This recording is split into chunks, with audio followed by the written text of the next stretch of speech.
Right now, on to the point. The push to make roads safer, but at what cost? Most drunk drivers don't just do it once and learn their lesson. The penalty proposal that would leave a mark on certain drivers' licenses.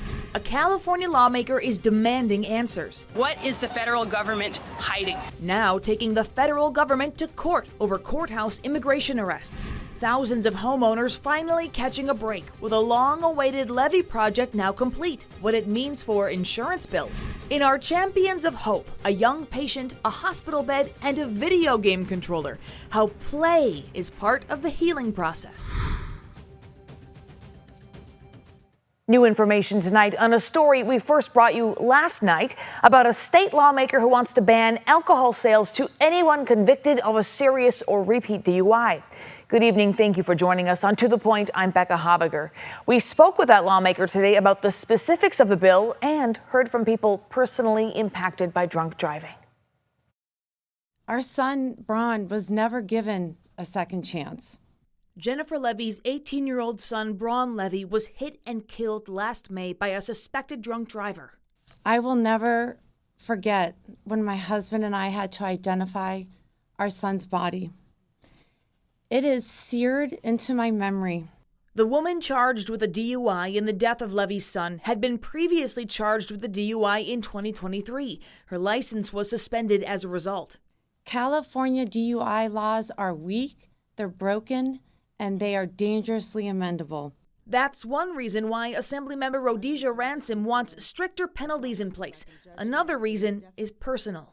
I actually have a friend who lost a child in a drunk driving accident, and that was that person's third time of being caught drunk driving. This time they actually killed a person. And we've seen over and over again that most drunk drivers don't just do it once and learn their lesson. Her bill, AB 1605, would allow judges to place a no alcohol sale notice directly on the driver's license or real ID of someone convicted of a severe DUI offense. That would include someone at twice the legal blood alcohol content limit, a driver with 2 DUIs within 3 years, or a DUI causing a serious injury, death, or major property damage. We already have restrictions on licenses, and people are going around that and illegally driving. So we need to close the loop by making sure they can't access alcohol as easily as they can right now. The bill is based on a similar law recently enacted in Utah. Ransom's bill would require an alcohol sale ban for at least 6 months at the discretion of the judge. At least 6 months cooling off period if someone has been drunk driving, that we want to give them the opportunity to not only reflect but to dry out, before they buy another drink. The ban would apply to all restaurants, bars, and retail outlets in California with mandatory ID checks. But would this enforcement fall on the shoulders of restaurant servers, bartenders, and store clerks? Already, those workers have to ensure they're not serving alcohol to minors or over-serving customers. We asked the California Restaurant Association, which didn't have anyone available for an interview, but said in an email, "We are currently reviewing the bill and evaluating its potential impacts and liability risks for restaurants, servers, and bartenders." We also reached out to the California DMV and Department of Alcoholic Beverage Control about how this bill might be enforced. Both said they don't comment on pending legislation. Protecting innocent lives must come before protecting offenders. Meanwhile, Levy will continue fighting in memory of her son so that other parents don't find themselves in her position. Assemblymember Ransom says state data from 2021 shows of the more than 110,000 DUI arrests that year, about a quarter of convicted offenders had at least one prior DUI conviction. Now, her bill joins a whole package of DUI-related bills this session that state lawmakers are introducing. Many aim to strengthen punishment for repeat offenders. Well, new tonight, the Trump administration is blocked from clawing back $600 million in public health funding.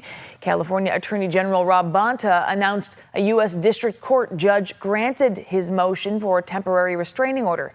Now, as we reported earlier this week, President Donald Trump said he plans to withhold the funds for which California is $328 million in public health grants. He cites alleged fraud and mismanagement. The planned cuts also target Colorado, Illinois, and Minnesota. The Trump administration is dismantling a long-standing U.S. climate policy, revoking the Environmental Protection Agency's authority to regulate greenhouse gas emissions. Today, President Trump announced the repeal of the EPA's 2009 endangerment finding and elimination of vehicle emission standards tied to it. Now, that finding determined that carbon dioxide and other greenhouse gases endanger public health and welfare. President Donald Trump called the move, quote, the single largest deregulatory action in American history by far. We're repealing the ridiculous endangerment finding and terminating all additional green emission standards imposed unnecessarily on vehicle models and engines between 2012 and 2027 and beyond. This action will save American consumers trillions of dollars. The move is expected to face legal challenge. Experts say the fight could take years and could ultimately reach the Supreme Court. But they say no future EPA would be able to regulate carbon dioxide emissions if the Trump administration's repeal is upheld in court. Well, Governor Gavin Newsom responded today on social media saying, quote, Donald Trump's administration is falsely claiming that greenhouse gases are not a threat to public health, breaking the law to once again grovel to the oil industry. California will fight this lawless action in court. A state lawmaker is demanding answers following months of what she says has been a lack of transparency on detentions and arrests. ABC 10 State Matters political reporter Jenny Ha has the details. This isn't a criminal courthouse. Immigration is civil. At the John Moss Federal Building in Sacramento, a place where immigration hearings are held daily, Democratic Assemblymember Maggie Krell announced legal action against federal immigration officials. What is the federal government hiding?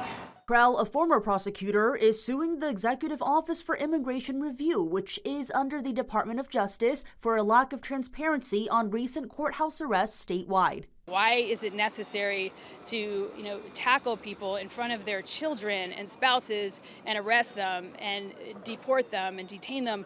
I mean, why is that necessary when they're just here to check in to get their day in court?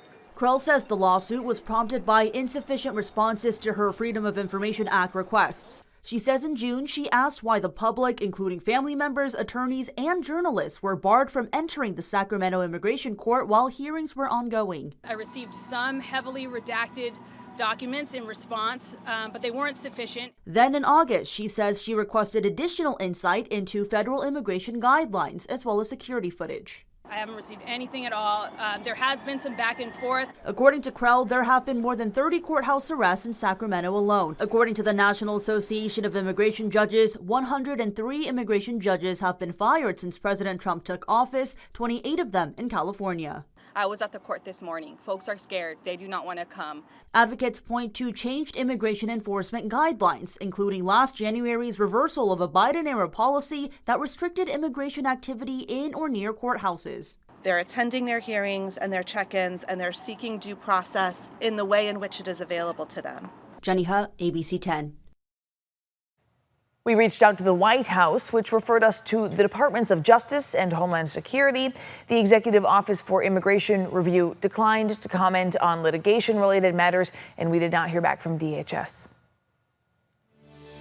I have proposed, and President Trump has concurred, that this surge operation conclude. Well, that is White House border czar Tom Homan today announcing the end to Operation Metro Surge. This appears to mean the months-long immigration enforcement crackdown in Minneapolis is coming to an end. It comes after widespread outrage and the deaths of 2 U.S. citizens during protests tied to the operation. At its peak, the operation had about 3,000 immigration officers in the area. The Department of Homeland Security says thousands of undocumented migrants were arrested during the operation. And about 6 in 10 U.S. adults say President Trump has gone, quote, too far in sending federal immigration agents into American cities. That's according to a new AP NORC poll that suggests political independents are increasingly uncomfortable with his tactics. The poll also shows when it comes to President Trump's broader immigration objectives, 54% say Trump has gone too far in restricting legal immigration. 52% think he's gone too far in efforts to deport immigrants living in the United States illegally. And when it comes to ICE, 60% of the public view the federal agency unfavorably. This is an increase from 2018, when 37% held an unfavorable view. Still ahead on To the Point, a long fight finally pays off. Thousands of homeowners are now out of the flood zone and done paying costly insurance. And time is running out for the Department of Homeland Security, why funding is stalled and what it means for workers. And we had a very nice mild day today, another one tomorrow, but the pattern starts to change on Saturday. Rain and snow returns on Sunday. Big storm ahead, and I've got the forecast after the break. But first, in other headlines tonight, Elk Grove is moving forward with plans to develop a permanent homeless shelter. At its meeting last night, the Elk Grove City Council approved a single site for the shelter, Survey Road at East Stockton Boulevard, and authorized staff to start purchase negotiations for the property. It's day 12 in the search for Today Show host Savannah Guthrie's mother, Nancy Guthrie. The FBI announced today they are doubling the reward money to $100,000. Investigators are urging neighbors near her home to share videos of suspicious cars or people in the month before the 84-year-old's disappearance. Investigators are also looking at several pieces of evidence, including a pair of gloves. A federal judge blocked Defense Secretary Pete Hegseth from punishing Democratic Senator Mark Kelly. Hegseth wanted to reduce Kelly's military rank, lower his retirement pay, and censure him over a video he and other Democratic lawmakers posted urging service members to refuse illegal orders. The judge ruled Hegseth's actions were unconstitutional retaliation, calling it an After nearly 16 years, thousands of Stockton homeowners have been freed from an expensive financial burden. In 2024, construction was completed on the Smith Canal floodgate in Stockton. It's meant to control the canal water and mitigate flooding concerns. FEMA has required flood insurance for nearly 8,000 homeowners in the area since 2009. Officials say that for some, flood insurance rates reached as high as $3,000. Just this past Monday, an appeal deadline passed and FEMA officially updated its maps, dropping the flood insurance requirement. So I'm happy they did what they did. It was hard to get to this point. There was a lot of fighting and things against to get this project done, and they got it done, and they did a good job. Now, while residents will be saving money, they have been paying an extra assessment for floodgate construction for years and will have to continue paying an assessment for maintenance and repairs. But luckily, that fee is only around $100 to $200. ABC 10 meteorologist Brendan Minchef joins us with a look at the coming storm. Yeah, but you wouldn't necessarily know there's a storm on the way. I mean, today we were in those mid-60s across the valley, a few degrees warmer than normal, and it certainly felt a lot warmer than where we were Tuesday and Wednesday when we had that first storm coming through. So 64 was the high in Sacramento today, 65 Stockton, 63 Modesto, 40s in the high country. Temperatures at the moment in those upper 50s across the valley. We're going to have another day tomorrow with highs back in those mid-60s. However, it will start a little bit chilly on Friday morning in the upper 30s and low 40s. And we could also see some fog, especially down in the San Joaquin Valley. So keep that in mind. If we end up seeing that fog linger into the mid to late morning hours, we may not quite get to those mid to upper 60s in the San Joaquin Valley. So a little bit of an asterisk on those high temperatures, but nonetheless, mid to upper 60s, that is several degrees warmer than normal for the time of year across the valley, 50s and 60s in the high country, in the foothills, and 40s in the high country. As we look at Futurecast here, you see that fog for Friday morning, but then it does lift Friday afternoon. Mainly sunny skies, but clouds build as we head through Saturday morning. By Saturday afternoon, we still are looking at overcast skies, but at least we are dry for Valentine's Day. Check out what happens when we get to Sunday, though. Here comes that next storm on the way in. Plenty of rain across the valley, heavy at times. And as we look at the snow moving in on Monday, notice how low those snow levels are going to go. You see that blue color really dropping, indicating low snow, especially on Tuesday and Wednesday. Wednesday morning, we could see snow levels towards 2,000 feet as we get some pretty cold air moving in. So that snow level lower than what we typically see with these storms. About 4,000 feet on Monday, 3,000 feet Tuesday, and as low as 2,000 feet on Wednesday. The American model here is pretty aggressive on the low snow, but also aggressive with snow totals in general. I mean, it's talking about 8 feet at some places. That may be a little bit on the high end there. But at the same time, the European model here, I think, is probably a little bit too low. That's closer to 3 feet of snow. I think the happy medium here, 4 to 7 feet of snow at the high passes. As we look at rain, both the European model and the American model in pretty good agreement there of about 2.5 inches of rain in the valley. But a couple of nice days, big storm still on the way in. Keep that in mind. Becca. Brendan, thanks so much. Well, coming up, a vote to cancel President Trump's Canadian tariffs and the political threats that followed. Plus, in tonight's Champions of Hope, how video games on wheels are bringing a little joy to kids on a journey to healing. The Department of Homeland Security is running out of time. Democratic senators blocked a DHS funding bill today. All other government agencies have been fully funded through September, but money for DHS specifically got held up after Democrats demanded reforms in its immigration enforcement operations. Nearly all DHS workers will remain on the job, but many won't get paid until Congress passes a funding bill. Agencies like FEMA, the TSA, and the Coast Guard will be impacted. The deadline to fund DHS is actually tomorrow night, but Congress is off all next week for the President's Day holiday. Well, the House yesterday voted to effectively cancel President Trump's Canadian tariffs. In a vote of 219 to 211, 6 Republicans joined all but 1 House Democrat to pass the resolution. It would end the national emergency Trump declared last year to justify imposing the 25% tariff on Canadian imports. After the vote, Trump posted on Truth Social, quote, "Any Republican in the House or the Senate that votes against tariffs will seriously suffer the consequences come election time, and that includes primaries." More than 60% of Americans disapprove of these tariffs. They know that the foreign governments don't pay these tariffs. They know that American families do. Speaker Mike Johnson argued that Congress should not be getting in the way of Trump's tariffs. The president should be able to conduct his trade policy, which has been very successful. The bill now heads to the Senate, where it faces an uncertain future. If the legislation passes, the president will likely veto it. From hospital room to game room, how a simple joy is making a big difference for kids on the road to recovery.